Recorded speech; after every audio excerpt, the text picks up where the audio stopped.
Hey y'all, hey, and welcome back to Cosmic Kiss. I hope that everybody's in a positive place and in a positive space mentally, physically, and spiritually. I hope that you've been able to show up as your best self for yourself first and then for others and the community around you in the best way that you know how. Hope y'all been keeping the vibes as high as you can keep them in such a energetically and spiritually demanding time. All right, so I took a little break because I needed some rest. All right, and just to get recalibrated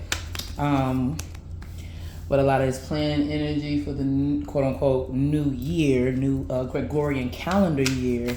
But I like to think of the period between January and springtime as the planning period, not necessarily the new year, but the planning period for the actual factual natural new year, which starts for me and many others in the springtime. So I kind of got a blueprint of how I want things to go and flow, or at least a skeleton of, and just planning to incorporate more rest into my schedule. And then kind of going forth with, fine tuning those details between January and, April, and putting some, some action behind, so I guess attraction. Alrighty, so I just asked the divine to guide this message. I don't have no particular download and whatever. I just felt called to, come see about y'all. Okay, so the first card that we got that came out was the Mother of Coins.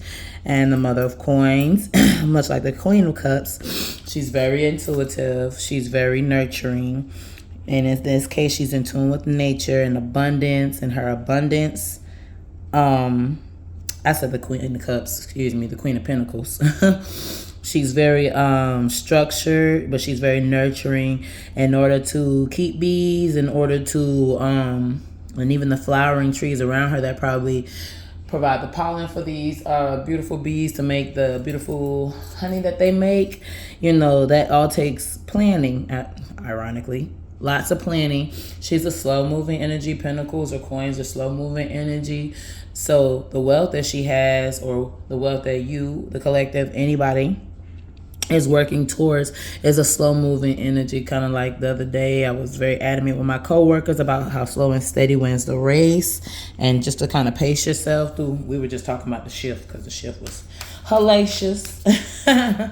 Or it felt energetically hellacious. I've been noticing that I'm not the only tired person, but I'm just encouraging everybody around to just take some time for themselves to recalibrate, not at the detriment to what their goals are, but at the same time, rest can also, or the lack thereof, can be detrimental to, the lack of rest can be detrimental to you pursuing your goals. Okay, so this card fell out last, and then these cards fell out first. Like 1, 2, 3. I'm gonna take them. Alrighty, so this card fell out last, which is the Four of Coins. Miss Mama being a good steward, contemplating what she's gonna do. In this case, I see this door as like the next step, the next level, and she's planning, or with planned and thought out thoughts, she's contemplating how to present herself, or how she's going to show up when she walks through this door. These three, we have the Two of Knives, and we have Miss Mama, who's balanced in mind and in body,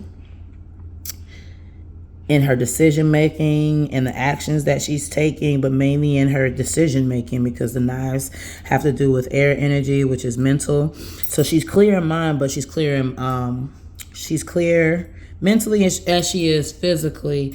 So whatever you all are doing to stay balanced, keep doing it. If you need to, balance your physical with your mental, maybe getting out of your head by getting into your body, by getting more active, do so. Take care of yourself. Sometimes getting your body is also giving your body rest, giving it rest. And then we have Miss Mama, the Six of Wands. And then there she is, sitting out gracefully on her carousel in this beautiful color, one of my favorite colors. She's sitting. I guess that some of y'all are in this balanced state. Y'all are literally, in my eyes, or what I'm hearing, is sitting pretty. Y'all are sitting pretty. And many people are watching you, or you sitting pretty is being duly noted by others. And then we have the Two of Baskets. Oh, we got a lot of twos here. 2, 2, and 4. Like it. All right, so we got a Two of Baskets. And in these baskets, they have beautiful flowers, beautiful harvests, male and female. Notice they're like complementary in color as well. Is what they're wearing. Almost like two sides to the same coin. Two of Baskets is more like Two of Cups. More like Two of Cups. And a partnership. A partnership that will blossom beautifully. This card is symbolic of that. I'm sorry, I just had like a little dip off. In regards to having a balanced mind and balanced body, you sitting pretty. I don't know if you guys are in a union, will be in a union, but this union is either blossoming quietly or blossoming before all to see. You know, they seem so calm and serene. And the fact that they got long sleeves and long pants on, like this is giving early spring kind of vibes. Hold on, let me find the book so I can read this card, because this card is one card that has not fallen out. All right, I'm back. All right, so the Two of Baskets. The Two of Baskets, the traits are mutual attraction and partnership. And it says a couple has planters full of flowers that they're about to transplant to their garden. They have reached the point in their healing journey when a true partnership can grab root and they can start building their life together. Both individuals can make solid decisions founded in love. This is what it means to be vulnerable, to be able to give freely, and to warmly accept and receive love. You must offer yourself wholly to the relationship and trust your partner to do the same. True intimacy means allowing oneself to truly be seen and knowing you are safe, unadorned. In Yang, it has to do with complete healing, functional daily life, service to humanity, true partnerships, kind of like a doctor and a patient, student and a teacher, or in a romantic relationship. In this, in Yin, there's disharmony, broken communications, breakups, and tensions. A way to align this energy is to have a tech-free date day. Okay, so what I'm getting from this card in particular, like I said, they're kind of like yin to a yang, two sides to the same coin kind of energy. And like I said, I don't know if you guys are in a partnership or soon come a partnership or working on a partnership. Like I said, be it romantic, be it in pursuit of your long-term goals up there with the Mother of Pentacles. The Mother of Coins. But with this energy following up, just contemplating your next move or being in the energy of being a good steward of contemplating what your next move is and being a good steward of the resources and things that you have available. To me, it's almost like these things are behind this door right here and she's getting ready to walk through this door, but she's just contemplating how she's going to stay balanced. Contemplating, not necessarily what she's going to look like, but in essence, like I said, it's almost like how she's going to show up as she walks through this door. So before the new sets of eyes that may lay eyes on you, how do you want to show up? And in essence, in your partnerships throughout life. Like I said, they don't have to be romantic. Alrighty. Let's see. Okay, and then we have Miss Mama's here. We have the Four of Baskets. I like this card because for my personal reads for myself, this one came out. And the first time I looked at it, I was just heavy on the emphasis that she was reevaluating herself, just really going over what's going on in life within herself mainly. Almost having a coming to Jesus meaning, a sitting with herself. And the whole time, I noticed the baskets on the wall. But when I read the booklet afterwards, I never noticed the green vines on the wall. So here she is kind of hyper focused on what I need to fix, and how maybe stagnant something is going, or how slow, because like I said, the Mother of Coins is a slow moving energy where it might seem like just things are stagnating. New vines are growing. In this case, because I'm a gardener, it may not be new vines that are growing, new roots that are growing. Before a plant starts to grow upward and outward on the outside, it's growing downward and underneath the ground. So there might be a lot of underground growth or unseen growth. And that could be spiritually. That could just be in the progress of... No, I'm getting spiritually because it's the unseen. So you get, there's a lot of spiritual growth or a lot of things happening on the spirit side that are growing, manifesting, or that have amplified that you've yet to see in the physical, and maybe you're in the contemplative stage. There's two cards indicating contemplation, excuse me.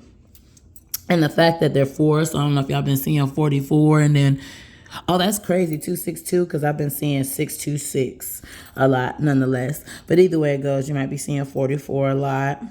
Maybe you're in your head a lot.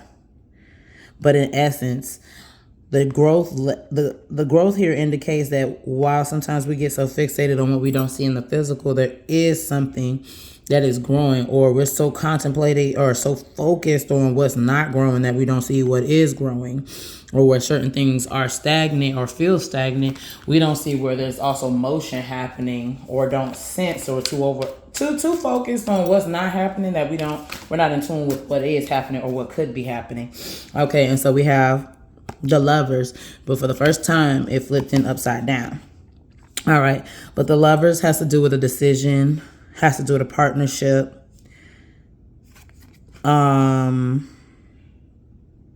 Gemini energy, mental contemplation, communication as well.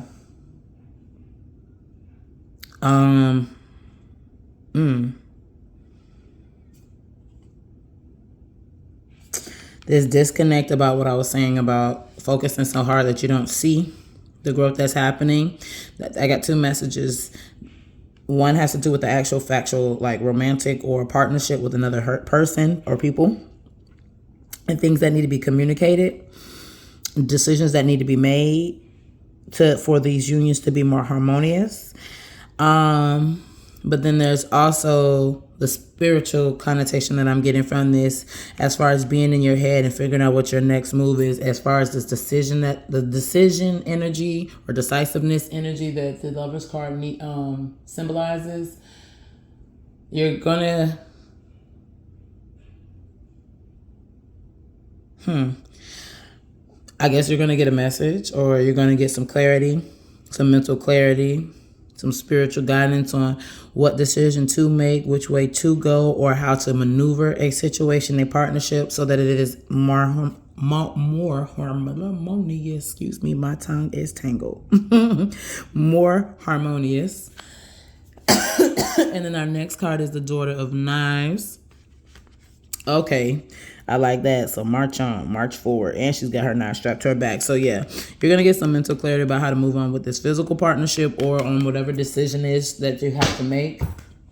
And once you get this clarity, like the Daughter of Knives, you're going to march forward fearlessly. Sis got on a whole ball gown, but look like she's headed into the wilderness with her sword to slay whatever in the ham sandwich is before her, or basically ready to tackle this uncharted path, or ready to embrace this uncharted path fearlessly. All right, so let me pause real quick so I can see what the book says, so I can just give y'all some extra insight, because I really like these cards. All right, so with the Daughter of Knives, I'm back. The traits are passionate and opinionated. A woman marches forward holding a knife fearlessly in one hand. She is a woman on a mission, and she will not be stopped. The Daughter of Knives moves head first toward her dreams and soul missions. You must focus to effectively change the energy, or as the book says, effectively channel this energy. The card warns of allowing your determination and incline towards advancement to cause you to operate blindly with the potential of harming others and communities. Make sure that while you boldly propel forward, your choices, your decisions, and the paths you take are in alignment with your true and highest self. Advocate has to do with application, confrontation, reconciliation, and inner work. Alrighty. So much, like I said, she's charging forward fearlessly, but there's some caution here to when you go forth with this decision. Make sure that it's in alignment with who you are, and that it's not at the expense of the greater good. As my grandfather would say, maintain your integrity. Maintain your integrity. All that glitters ain't gold. And maybe a decision you might be going after is giving glitter but no gold, but it's glittering a lot better than your stagnant, perceived stagnant or stale or not progressive situation. And you want to jump forward with that. And that may not be the best move for you and others in the long run. And those others might be these people in these partnerships, these relationships that you have. Alrighty. And then we have the Nine of Coins. The Nine of Coins that just came out. I'm going to just put that right back how I had that. All right, so with the Nine of Coins, we have a couple. Okay. Oh, we got another honey reference of in regards to abundance. All right, so we have this couple standing, getting ready to serve. I don't know what this fruit or vegetable is, and she's got honey. I don't know, maybe figs. Could be figs and honey, but nonetheless, they're dressed nicely. Beautiful chandelier. 9 means the end of 9 means the ending of a cycle. But in this case, the ending of a cycle is showing that you're in an abundant state or an abundant energy. Not necessarily after you make this decision. You might already be in this abundant state, but you charging forward to, I guess, to be more solidified. Or maybe charging forward to get to this end cycle. This is your goal. But in order to get to your goal, like I said, there's a cautionary tale to just make sure that what you pursue and what decisions you make and what actions you take are in alignment with who you are. But like I said, this coins energy is slow moving energy, and the 9 of coins means whatever this abundant state that you're in or that you're going towards is going to take time. So you might be in the last stages of it, but even in this current state, you're still in a place to be able to serve, in essence, like I believe like they're hosting a party, so they're serving their guests, but they're serving their guests in a high way, in a high quality or high value way. Now, when I say serve, I'm getting another spiritual connotation to this. Maybe, and I don't know if this is for diviners, I don't know if this is for mediums, I don't know if this is for other readers, but what I'm getting is like we all, in essence, whether you read cards or not, or you just have great conversation and people come to you for advice, the community that you serve, you're still in an abundant state, that what you have to serve them is very rich and of high value and is abundance. So in essence, like I said, that cautionary tale to just be mindful that the decisions that you make, in essence, you're still able to show up in this abundant state for yourself, like I say in the beginning, and then for others, you know. Alrighty. I'm going to pull one more card. Alrighty. To end this out. And again, we have another 2 for decisions. So we have 2 of baskets, 2 of knives, 2 of coins. The only thing we're missing is basket, knives, coins.